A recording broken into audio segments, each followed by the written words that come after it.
You're listening to the Bombad Generals. General? Oh.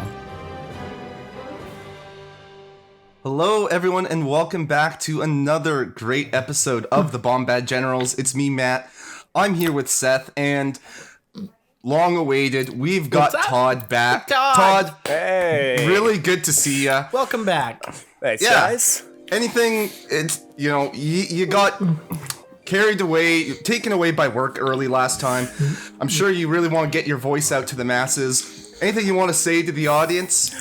Yeah, absolutely. I've had a lot of time, and I've just had a lot of ideas I've been excited to share with you guys. Oh, cool. Awesome. Cool. Well, so I've been looking at the first Death Star kill a lot lately, and just asking myself how that was supposed to happen, because we see the Death Star go down in this really unlikely series of events where Luke takes off his targeting computer after we know that it's a really hard shot, and Luke pulls it off because he connects to the Force. Yeah. But you have to ask yourself, what purpose does this serve? Who actually benefits from Luke choosing this moment to start his journey down the path of the Force? Well, so we know Obi-Wan is already dead, unless Obi-Wan was just dead. Obi-Wan's just gone. Unless we see someone else, someone very powerful with the Force speaking with Obi-Wan's voice to Luke. Who else would benefit, right, from Luke connecting to the Force? Well, we know that the Emperor is aware of Luke and is deeply invested in Luke coming over to the dark side and realizing his powers as a Sith. Anakin Skywalker's son becoming a Sith would arguably be a bigger asset to the Empire than a Death Star, which we see later can be rebuilt. So Luke killing the Death Star may not have been entirely Luke's doing. What if it wasn't Luke's powers with the Force guiding that missile? What if it was Palpatine bringing the missile into that ventilation shaft? Someone that's proven to have the abilities with the Force to pull something like that off. I mean, why else would Darth Vader, his top lieutenant, conveniently be off the Death Star just for the moment that it died and throw away an easy shot to kill Luke when he has him in the trench, taking no efforts to avoid him, right in his kill reticle. Right. Okay. Yeah. Sure. Todd. Yeah. That's not anything else that you wanted. Maybe an apology to the audience or something. No, I don't think so, but okay. That's fine. We'll move on. I also want to talk about Pong Krell. Okay. So Pong Krell has his issues. Also, a lot of really good ideas, though, that I feel like we don't really talk enough about. No. We don't need to talk about those. Let's get that topic. Okay. Hyperspace made up. Big coaxium making up hyperspace lanes to sell more of their product. When do we actually see hyperspace lanes depicted in a believable way? Okay, yeah, you know what? Actually, Todd, you got a point there. I'm on that. Okay, but those are good thoughts and all. Yeah. But we've got a theme for the episode, right? We want to talk about some Star Wars Legion. We want to talk about Ewoks. Ewoks aren't real. There's no way that Ewoks could have taken down the Empire all on their own. It's like Gungans. Wait, Todd. No. Okay, we have. Thank you, Seth. Yeah, I had to kick him. He drew the line right there when he said Gungans. Yeah, you don't come at Gungans on the Bombat Generals. No. Wow. Okay. Well, we got a lot more Todd than we got last time, and probably too much Todd. That'll probably be the last time you see Todd. Yeah, or hear Todd at all. Yeah. Ewoks. Yeah. Sorry for taking that 5 minutes up of your time. Let's move on to Ewoks. Yeah. We got a transmission today about We did. Wicket specifically, and I think we've gotten a couple spoilers from the Store Championship packs that have had the promo Chewy releases. ATST card, the Melee Ewoks card, so still some information to come, but to make it digestible, we can kind of talk about what we know so far, and then, hey, when we know more, we can handle that as it comes. Yeah. Yeah, but we really wanted to touch base just kind of on the latest releases of Wicket, and just kind of how our thoughts on that, whether you care or not, we don't care. We're still going to share them. Yeah. Yeah. So,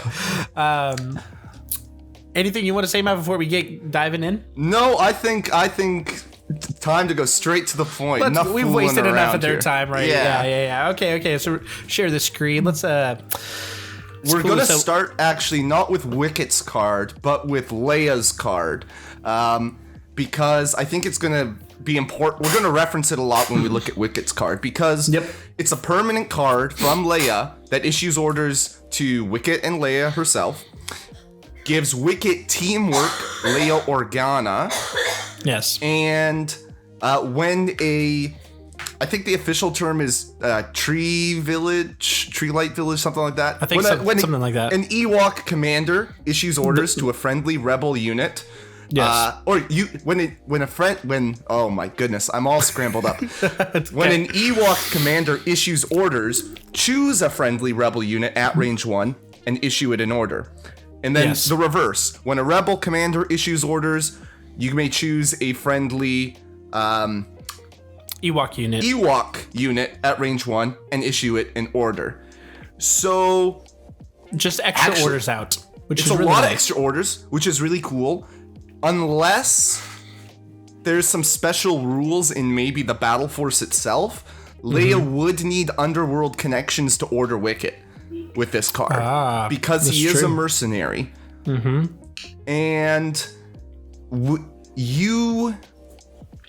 the phrasing, I think maybe this would need a clarification. I believe it would be whatever the you're measuring range from and issuing the order from the nominated commander who's issuing the orders. So similarly, whatever rebel commander was issuing orders, they would have to have Underworld connections to have the Allies of Convenience keyword, which Underworld connections is the only way to get it in Rebels currently, to give that order to a friendly Ewok trooper. So there is going to be a 5-point tax associated with this card. Maybe in the Battle Force, again, there will be something that says, hey, ignore regular rules for issuing orders to mercenaries. But we know that in regular play, you're going to be able to use Ewoks, so something to consider. But enough about logistics and minutia. What do you think of this card? You know, it's not terrible. It's good. I always like a good team up card. I'm still, I don't know. Wicket, I think paired it with we'll talk about it later, but like his upgrade, getting free dodges on Leia is really good as well. I don't think it's not game breaking. No, but it's not it's good. It's a good card. Yeah, I think Wicket's overhyped for what he does. I think the initial reaction was like, "Oh, this little guy's crazy," but I think the downside is you have to have Leia, who kind of isn't great right now. Maybe she's going to be good when we get our points adjustment and all that. So maybe, we'll see. Hopefully. First off, teamwork cards. I love the direction teamwork cards are going. Like, I feel like they have the potential to be a little bit more powerful and interesting, because they kind of require a couple different things happening. I just played yesterday against Ahsoka Sabine, and seeing that teamwork card in action was really cool. And it felt like the best card that Ahsoka has, and I think this is going to be the best card that Wicket, quote unquote, Wicket has when we look at those, because he's got a lot of dodges. Both of them have nimble, and when you spend a dodge with nimble, you gain a dodge back, which means that if you've got teamwork, the other guy's going to gain a dodge. Yes. Now, does that often come into play all that much? Sometimes. But it's it's interesting for sure, right? And free orders, that's really good, I think, because let's say you're issuing orders to a lot of Ewoks. You get a free order to, let's say, a Rebel veteran if we're playing in standard play. Coordinate that order to a Mark II. If we see ranged Ewoks, this is the thing. We've only seen a melee Ewok, but if we have a ranged Ewok who doesn't surge to hit, then you've got an order on a Mark II to fire support and get critical 2. You know, something like that, or just to get orders on someone else because it's any friendly Rebel unit at range 1. So you could even technically be running like Op Luke, issue an order to Wicket, give an order to Op Luke or Ahsoka because she's got, you know, Op Luke has 6 cards, you're probably not doing that. Give an order to Ahsoka, get her defend, give her order control. There's just a lot of interesting things. Orders are really good generally. Yeah, especially Rebels because they don't have a lot of order control. Yep, it's something they lack. Good ways to get orders on stuff. So I like the look of this. The idea of Wicket and Leia as my 2 commanders in the modern game is a little dicey. The idea of running Rebels in a modern game. Yeah, that too. The good thing is together they're only 150 points currently before upgrades, 80 and 70. So not too breaking the bank. I don't love that it's a 2-pip because you probably want to play this early and you don't really want to play a 2-pip turn 1. And Leia's best card is her 2-pip. You don't really, if you're taking Leia, you're going to want to take No Time for Sorrows, which means you're not getting the Wicket 2-pip, and we'll see whether or not that's a big deal when we look at his 2-pip. You're not getting, if this is in the Battle Force, you're not getting the Battle Force 2-pips, because you're probably taking this in Leia's 2-pip. So a contested slot, and maybe that decreases its value, but overall, good start. Nothing game-breaking, but I like it. I think it's going to be a very niche command card that's going to be used. Like you have to kind of build your list around it to use this command card effectively. But I don't think it'll be oh, I'm definitely going to take this card no matter what. I think if you're taking Leia, you do. But I think it gives incentive to bring Leia. Yeah, if you have Leia and Wicket. Yeah, exactly. Yeah, but do you splash the points if you have one? Are you really stretching to get the other one for this card? Probably not. Yeah. Whereas if I have Yoda, I'm gonna try to get Chewie in there. Exactly. If I have Ahsoka, if Sabine gets a little help, I'm probably gonna try to squeeze her in there. You know. Yeah. If I have Han, Chewie's coming along. A lot of the other teamwork cards, very powerful. This one, pretty good. Yeah, pretty decent. I like it. All right, now since we go to the command card, let's go back up to Wicket's unit card. Let's just start there. Yep. So Wicket starts off at 70 points. He is the hero of Bright Tree. That's it, Bright Tree. Bright Tree. So he's a commander. He gets independent dodge 1. So good. If we're talking teamwork, start of the round, he gets a dodge. Leia's going to get that dodge. Really good. Awesome. Low profile, nimble, relentless, scout 1, scout a party 2. We've already kind of touched base a little bit of Wicket's card. Scouting party 2 specific to other Ewoks. Yeah, so other Ewoks. He can only scout up his buddies. Yep. Sharpshooter 2, unhindered. He's got 2 weapons, a melee, which is 2 red and a black at Pierce 1, and then a ranged 1-2 with a 1 black, Pierce 1, and the primitive keyword, which we'll touch base here in that in a little bit. He is a 5 wound, 2 courage, white defense dice, surge to crit, surge to block, and speed 2. Now the new primitive keyword, they've actually clarified that, and let me kind of... Yeah, the wording is it changes a crit to a hit when you're attacking armor. So basically it's a primitive weapon. It's not going to be very good at hitting, advanced armor. Makes sense. The way I read it is it's 1 crit. Some people are reading it as it's all crits. I think it's just 1 crit. I think it's just 1. I agree. But he's got 3 training slots. You could load him up. He really is going to excel in melee. And in melee, you're not getting covered, low profile. He's only 5 white wounds. I probably don't want to put too many points on him. You could put tenacity, but it's kind of the Asajj thing. If you've taken a wound to trigger tenacity, you're already really on thin ice. You got 4 wounds left, and his white defense dice, you might not be getting your 6 points. You're gonna want more defensive tech than offensive tech for training slots. They previewed a new training upgrade that's for Ewoks only, which, hey, he doesn't have a gear upgrade. Dweller. I can't put recon intel on him, but Forest Dwellers, 3 points. He gets Scout 1, so that makes it Scout 2, and then he can scout his 2 buddies up, Scout 2 as well. With Scouting Party for Ewoks, and then at the start of the first activation phase, this unit gains a dodge token. Nice. So he gets 2 dodge tokens if you bring this card because of independent. And you don't order him. Well, if you correct. But I think that's not bad. It's really good because then if you're pairing him with Leia, you then get 2 dodges on Leia as well.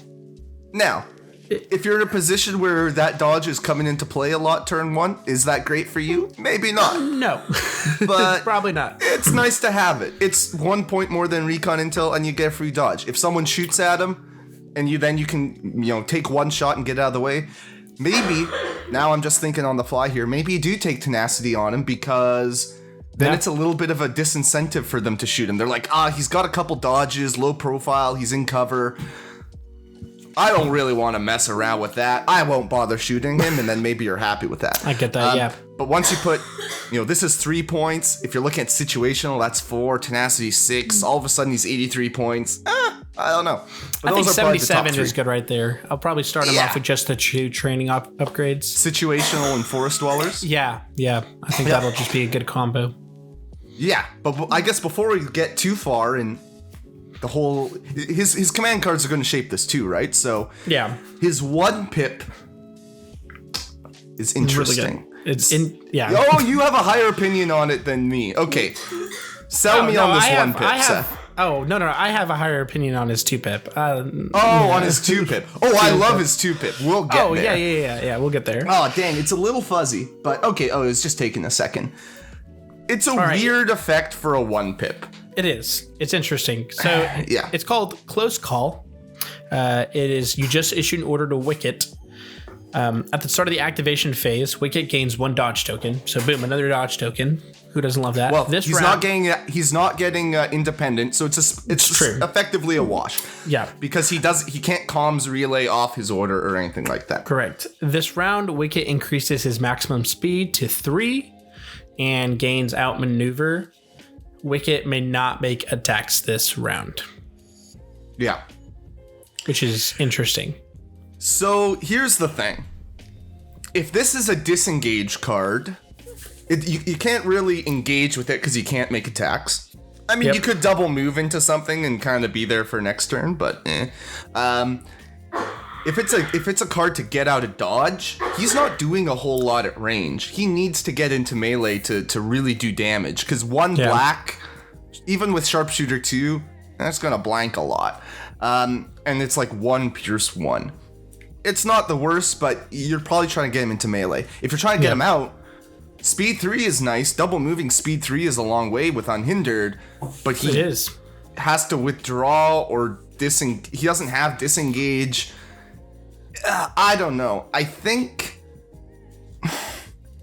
if you don't have Leia around, this is maybe your turn 1 card, so that then you don't take situational awareness at all. You've got a dodge on him, low profile, nimble. You play this, and then just double move him somewhere safe. Yep. Doesn't feel great playing a 1 pip like that though, because I don't know. I don't love it, but then you get him somewhere safe and threatening. And for 70 points, maybe that's pretty good. Just to have him there as like a little zoning threat, a little flanker. A little could even be a 1-man wrecking crew. Just that's what Wicket's often doing. So I don't hate it, but I don't love it. Yeah, I could see it being more of an objective card and less of like a zoning, just to like 1 turn I claim an objective and I play this next turn and I just get out of dodge. I'd like that. Like go grab the center box and then yoink. Just yoinked zip out of away there. at speed 3. Yeah. Yep, that could work. That could work. That's probably a little bit better, especially with the scouting party, because you could do some turn 1/turn 2 shenanigans stuff there. Not a ton of shenanigans, not like Yoda or something, but I mean, So yeah, let's with could do something. scouting party, you're moving up 6 inches, and then 2 speed 3 moves. You're looking at 8 inches, 8 inches. So you're looking at 22 inches, all said and done. Yeah. So almost range 4 from your deployment zone. it's not too If you shabby. really need it in a straight line, not too bad. Yeah. Not too bad at all. Yeah. Almost wish I had like Wookiees had this thing, you know, because they have such like a mobility issue, and I'm gonna guess that Wookiees can move faster than a Ewok. That's just my opinion, though. They've got those long legs, you would think, yeah. Yeah. Anyways, all right, let's move on to the 2-pip. 2-pip. Yeah. This is the one you like. This is the one where if you're pairing it with Leia, there's a crunch in that 2-pip slot. Hit us with Yes. So sneaky scouting. I like the name of that. It's just it. a I Wicket. love the name. Yeah, just a Wicket. Choose up to 2 enemy units at range 2 of Wicket. They each gain 2 observation tokens. When a friendly unit declares an attack against a unit that has observation tokens this round, they may spend an observation token on the enemy unit to gain surge to hit for that attack. Nice. Why do you love it? Why do you love it? I never said I love it. I said I have Okay. opinions about it. Okay. This is just a better version of Cody. Like It's better Cody. It's better Cody. At first I was like, oh, it's gonna have the same clunkiness issues that Cody has. It doesn't. But no, because you just get the ability at the start of the activation. You don't have to activate Wicket and then double use an observe ability and then go with someone. You just get it. You get right it. away. And Oh, the effect man. is strong. And the It effect is. is strong. Getting It's not surge like to I hit gain for impact any attack 1. is good. Yep. Because it works for someone- like any unit. Your rebels, like your rebel troopers, your rebel commanders already have surge to hit, but I'm guess your Ewoks don't have surge to hit. They get surge to hit. Yeah, and there's it's going really to be good. 4 tokens out there. Johnny was asking in our team Discord today, like, is this enough to make Rebel Z6s good? Probably not, but Probably not, it sure no. helps. It sure helps. It does. Because it's just a friendly unit. It's not affiliation restricted. It's just a friendly unit. It could be Yes. anything making that attack. And yeah, surge to hit, pretty decent. It's not game breaking, I don't think, but No, yeah. it's a lot smoother than Cody's card, that's for sure. Yes. And Yeah. we talk about Wicket. You double move him in somewhere safe. Turn 1 with close call. Hey, now he's close to the enemy. You pop sneaky scouting. Get those observations tokens out on people. And Yep. 2, like, even if you're not really using the surge to hit 4 times, because that's probably overkill to be using it 4 times, maybe you're moving a sniper in and taking a shot. Snipers love observation tokens. Rebel ones, maybe you hit with the black, get a reroll on the white. It's not awful. Not. Yeah. Yeah, I don't think this is a game-breaking card, but I do think out of all these cards, I think this is the best one. I think the 3-pip... I don't know. I love the design of the 3-pip, but yeah, this sneaky scouting might be better. I also just realized all of his cards have alliteration in the titles. Close call, sneaky scouting, and then courageous counterattack. So let's talk through, because I mentioned it, we might as well talk about that one, and then we can talk about them all in comparison. It gives Wicket an order plus 2 units, so that's nice. That's a card that's going to order 3 guys. And if you've got the Leia card out, then you're getting 4 from it, potentially. This round, when an Ewok trooper or Ewok trooper units with a face-up order token change their courage value to null, so they have Darth Vader, Commander Courage, Infinite Courage. When Ewok trooper units that have a face-up order token form attack pools, add 1 white die to the attack pool for every wound token or defeated miniature in the unit. That's pretty good. That's pretty good. It's a good, I think it's great design without game breaking, because it's like, hey, it's called, I think I said courageous counterattack. It's nice. They get courage and hey, we're depleted, but we're going to hit back hard. Yeah. And, one white die is so-so, but yeah. if you're using this on, say, a full Ewok squad, then you're kind of replacing the Ewoks that they've lost, so it's kind of like a full unit. Yeah, we don't know like what dice they throw. What their dice are, but sort of. It makes up for something. Or you could technically do this on a Wicket who has 4 wounds on him.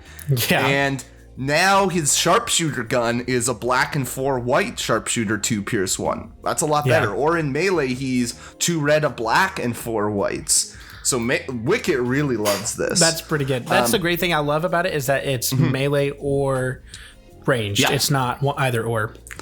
And it is trooper, so you can't use it on like Chewbacca ATST, unfortunately. Yeah, that would be nuts. Thank goodness, because adding 10 white dice to that would be wild.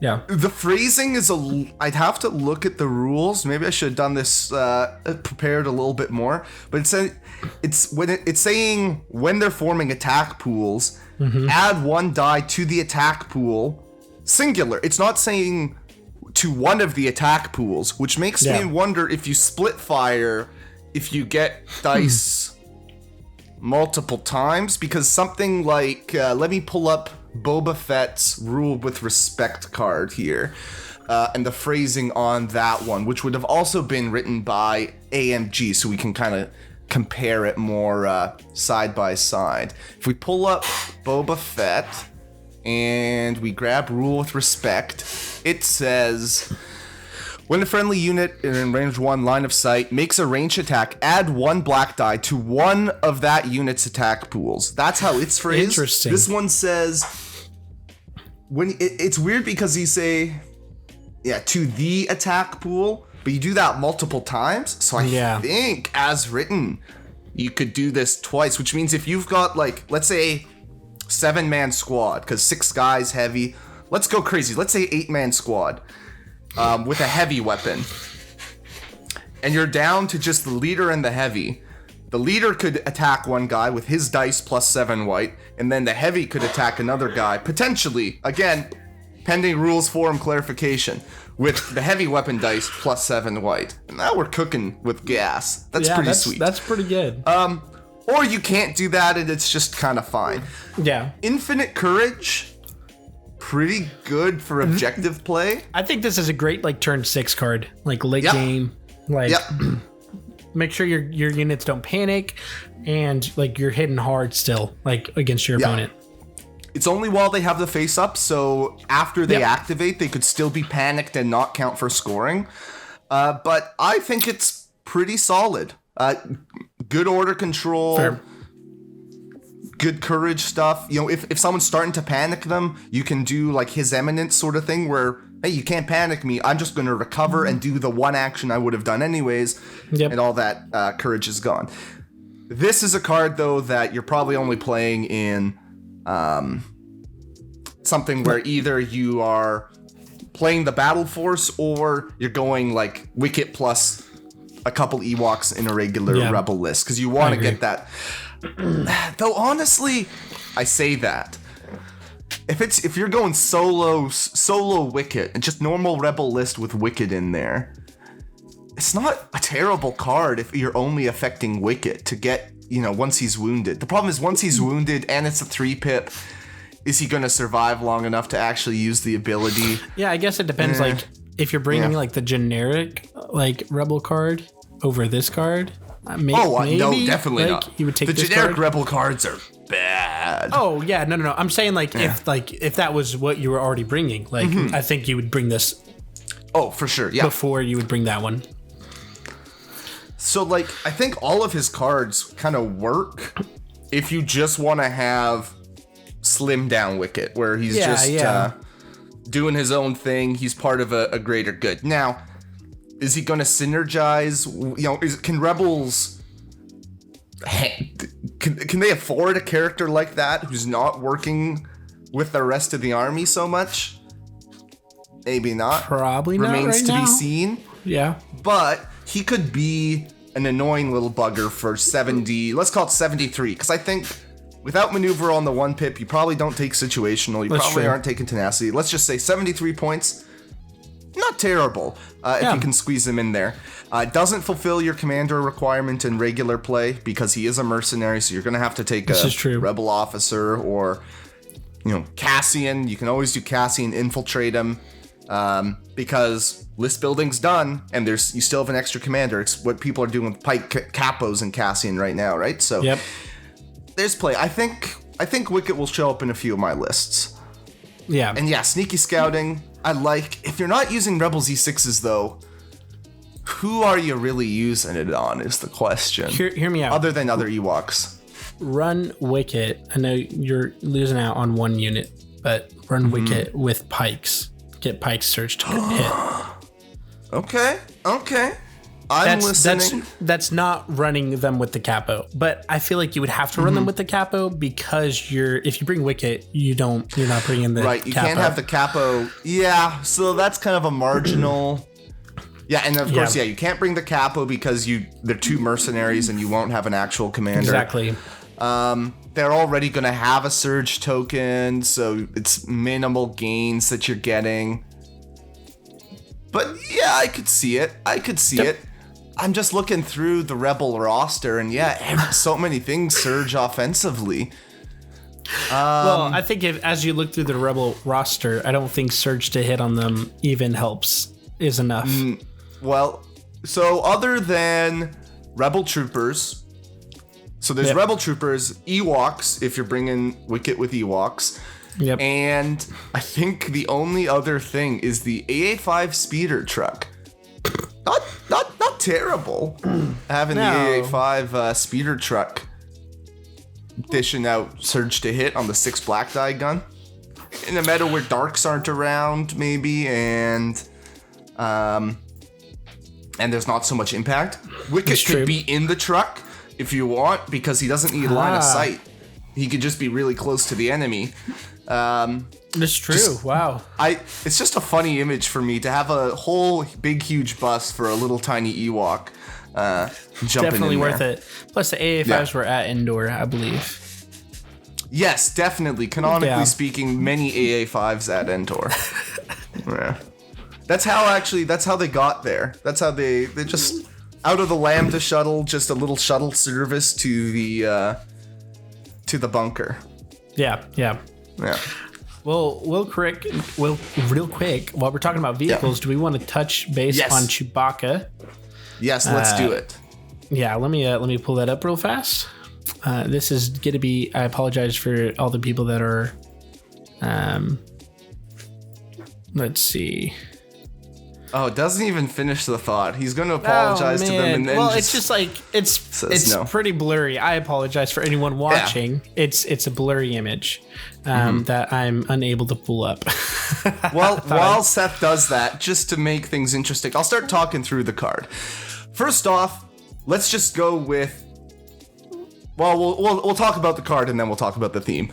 So Chewbacca in an ATST. Now, critically, the card is called Chewbacca. It's not ST subtitled Chewbacca.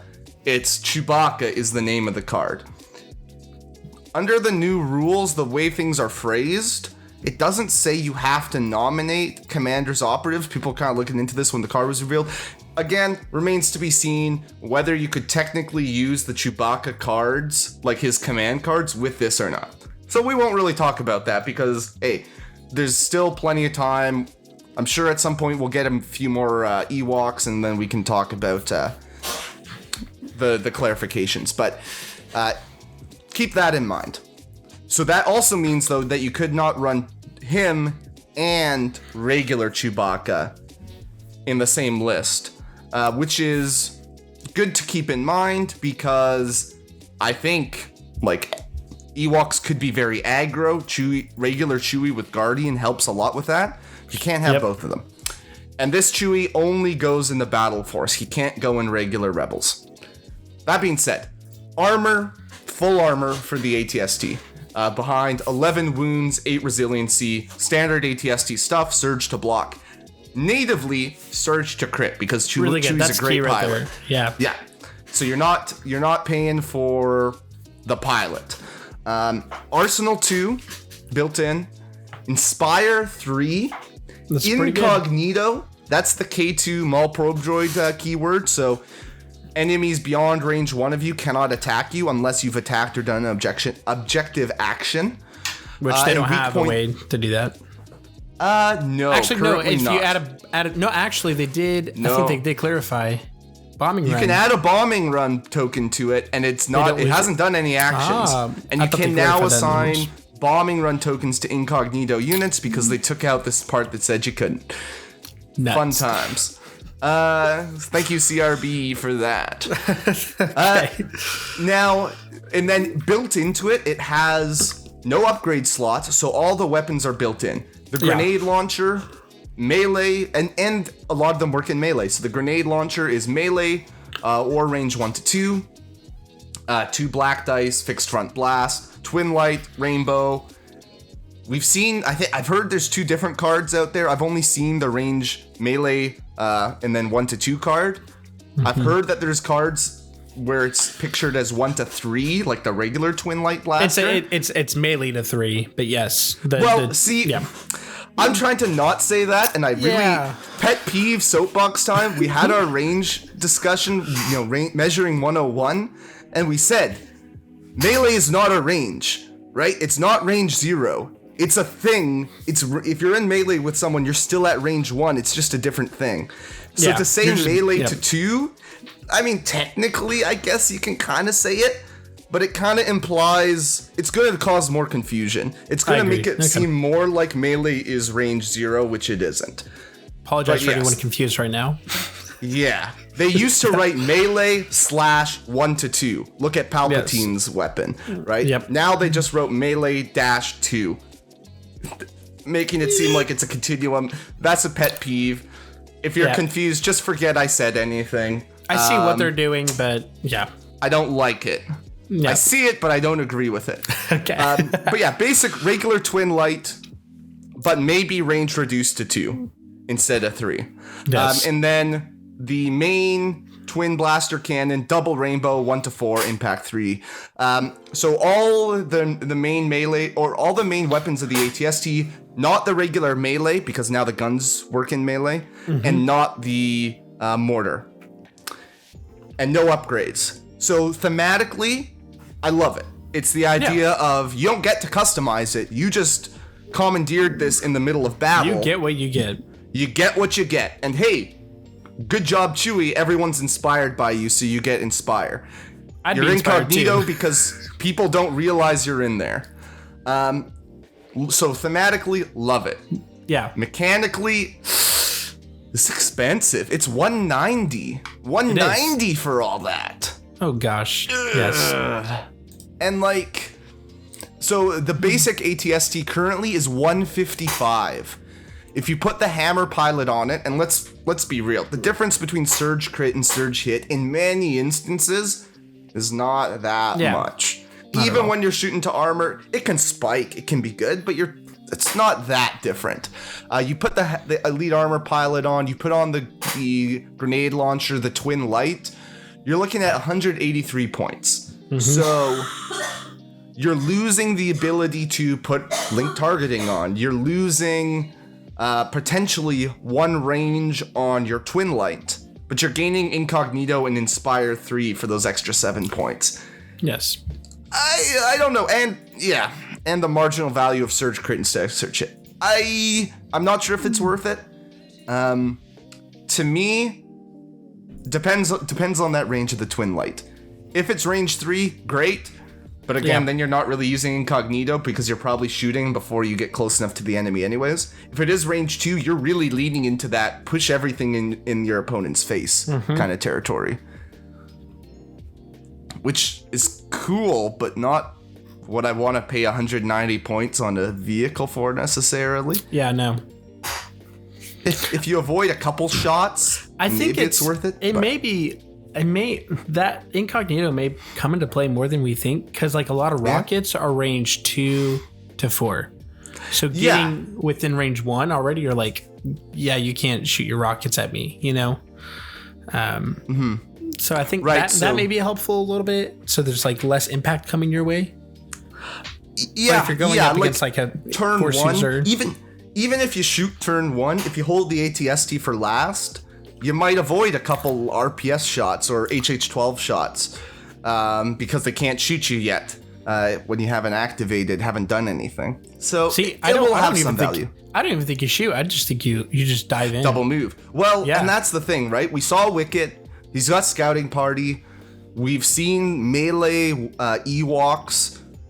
So far, it looks, Leia's going to be in the battle force. You think Han's probably going to be in there. A lot of close range units. It's going to be a very aggro army potentially. Yeah, I think if you just dive in with everything, I think this is helpful on that. It could be spicy. It's going to be very different if it's range 2 with incognito. Going to be very different from your grandpa's ATST. I think the only downside is a lot of the times people use armor as like, oh, I'm going to soak hits so my army doesn't take it, to where like this does not soak hits. Yeah. If you're going full aggro, unless you shoot. Yeah. So you would have more shots coming into your Ewoks or something, and not necessarily into the armor. Exactly, for sure. And then you don't have regular Chewie to soak those hits. But hey, then if they're shooting Ewoks, some Ewoks are gonna die on the way in. That's okay. Yeah, exactly. Yeah. That's fine. That's fine. That's thematic. I'm assuming we won't have any. Oh no, I guess they aren't unique, so we might be able to slap. Oh, I'm thinking if we're gonna be able to put whatchamacallits, the repair droids into the battle force. It depends on if rebel troopers are in there or not. That's the thing. It depends if there's anything that's a rebel with a personnel slot. Which I'm gonna guess like rebel troopers are there, but I don't know about rebel troopers. I'm sorry, rebel commandos. But they don't have a personnel slot. That's the big thing. They don't. That's the thing. Yeah. I'm unsure about rebel. We might have R2 there, and repair 4 on an ATSC, pretty good. So if you had to kind of put things in buckets for what we've covered today as far as the spoilers, for me, I'm looking at Wicket, the Wicket Leia command card, for me, top of the bunch. Yep. The rest of Wicket command cards, sort of in a zone of like, maybe. And then the ATST kind of in the, I'm gonna need to see it to believe it category. Yeah, I can see that. I'm not convinced. See, I still want to put like the Leia Wicket up there. I'd probably put the 2-pip up there. Okay. And then the rest of the command cards, and then then the ATST. Yeah. Yes. But all that being said, I know we're a competitive podcast and whatnot. So far, I'm not seeing big competitive with Ewoks, and I'm okay with that because balance by power creep is a bad kind of balance. But they do look fun. Yeah. It looks like an interesting army to run with some fun tricks. An aggressive play style.